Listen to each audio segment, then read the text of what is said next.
Now, these awards that we are presenting this afternoon recognize the highest caliber of leadership, dedication, and love of country. They recognize the desire for a strong national defense, and most importantly, steadfast support for the uniformed men and women who make that strong defense a reality. We now move to the MOAA Distinguished Service Award, which is presented in the name of MOAA's more than 355,000 members, active duty, National Guard, Reserve, retired, and former officers of the 7 uniformed services and their families and survivors.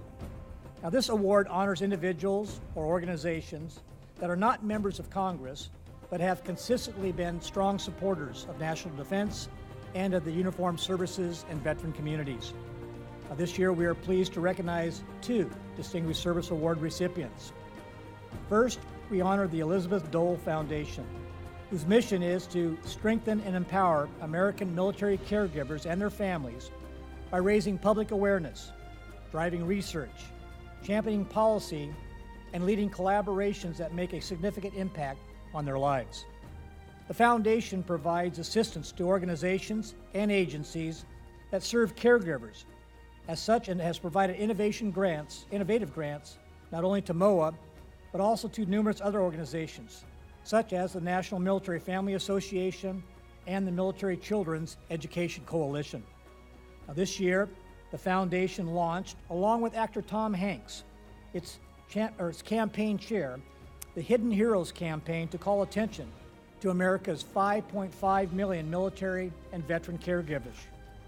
And one of the campaign's missions is to solicit celebrities and the public to join the National Coalition for Military Caregivers by providing services, volunteering, and making donations.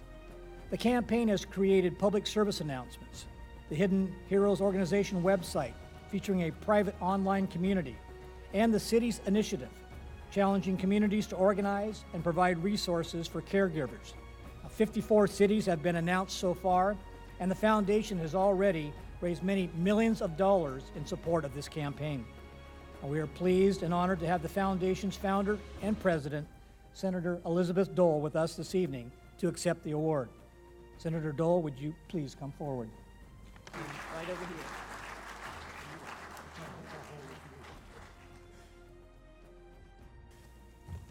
Well, ladies and gentlemen, I'm just delighted to be with you tonight. General Sheehan, I just want to talk about what a great leader you are and what a pleasure it is to see you tonight. And of course, your leadership as board chair of one of our nation's most trusted and impactful military organizations is something we honor tonight. And General Atkins, it is indeed a pleasure to partner with you on programs that not only improve the lives of 355,000 MOAA members, but also reach millions more who have served our great nation. And ladies and gentlemen, the Elizabeth Dole Foundation is so proud and pleased to receive this beautiful award tonight. Let me ask the members of my very talented and passionate team to please stand and take a bow. Members of the foundation, thank you. All right.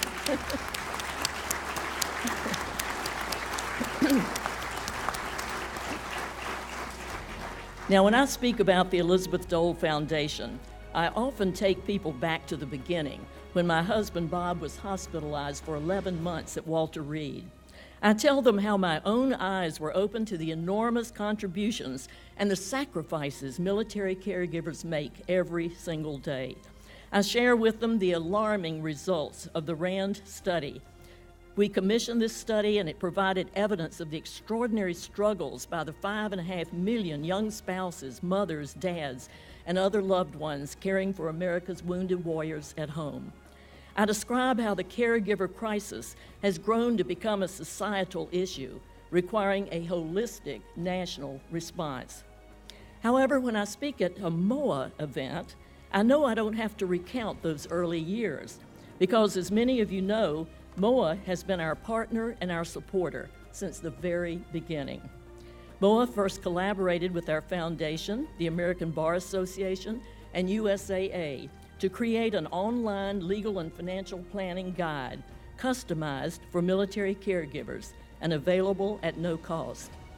MOAA also collaborated with the Foundation, Public Counsel, and the American Bar Association to launch Lawyers for Heroes.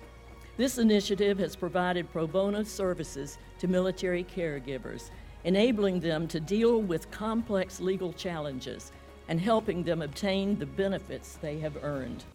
Most recently, MOAA joined another foundation partnership, this time with USAA and Psych Armor, to launch a first-of-its-kind hotline to connect military caregivers directly with USAA's financial advisors. Through this hotline, caregivers can get advice about managing their budgets, getting out of debt, strategies for investing, choosing insurance, and estate planning. These issues are critical concerns for our military caregivers, many of whom struggle with tenuous employment situations, long-term financial difficulties, and much, much more. Thank you, my friends at MOAA, for making such incredible programs possible. Since launching these early initiatives, my foundation has grown our national coalition to more than 300 partners from across all sectors.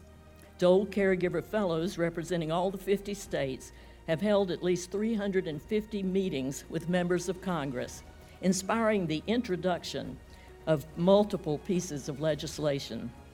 And we launched the Congressional Caucus for Military and Veteran Caregivers, co-chaired by our biggest supporter on the Hill, Democratic leader Nancy Pelosi, with Congressman Phil Rowe and 3 outstanding military caregiver advocates in the Senate, Senator Susan Collins, John McCain, and Jack Reed. Our foundation joined with former First Lady Michelle Obama and former Secretary of Veterans Affairs Bob McDonnell to establish more caregiver support within the military and VA systems. We've already briefed the new administration on caregiver concerns, and we're planning our second annual joint conference with the VA later this year. Last September, we launched, as you heard tonight, the Hidden Heroes campaign to take our calls nationwide. Campaign chairman Tom Hanks and I co-hosted the event, and Tom generously participated in public service announcements, which are now running on television and in major magazines and newspapers. As part of the campaign, we unveiled hiddenheroes.org. It's a first-of-its-kind online destination for military caregivers to connect with their peers and find resources to get the support they need. This state-of-the-art website also provides an important forum for employers, church and government leaders, and individuals who want to do their part in supporting our nation's caregivers. We also announced in September Hidden Heroes Cities. This initiative is to galvanize mayors and community leaders to identify the military caregivers in their midst and the local resources to support them. I'm very proud to report that to date, actually, it's grown. General Atkins is now 81 cities, from San Francisco to Chicago, New York to New Orleans, and right here in Washington. They're all actively involved. Once again, I'm delighted, ladies and gentlemen, to accept the MOAA Distinguished Service Award, not just on behalf of our team at the Foundation, but for our many partners, like MOAA, and friends on Capitol Hill, who make our supportive caregivers possible. Thank you so very much. It's just another example of never stop serving, because that's what we do every day, and that's what makes MOAA so important.